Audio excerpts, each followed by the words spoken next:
President Joe Biden wasn't looking for a fight during his Tuesday, April 9th speech at the Washington, D.C. train station, but that doesn't mean he was too afraid to get a playful jab in.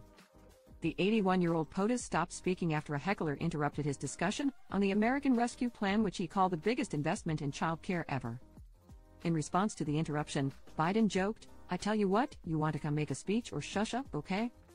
However, the politician quickly noted, "He looks like he could take me," causing the audience to laugh.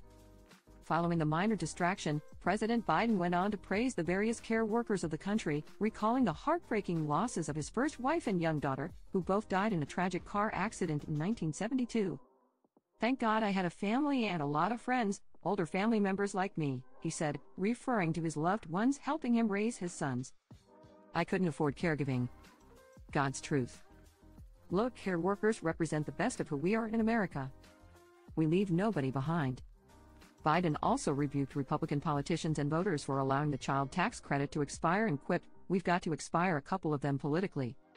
He further called the rival party out for wanting to terminate the Affordable Care Act, noting it would kill millions of Americans in the process.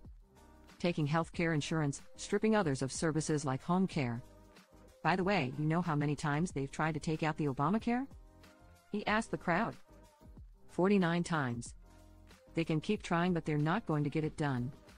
This firm address comes after Biden dubbed Donald Trump the primary threat to freedom and democracy in the United States in a sit-down with Univision's Enrique Acevedo.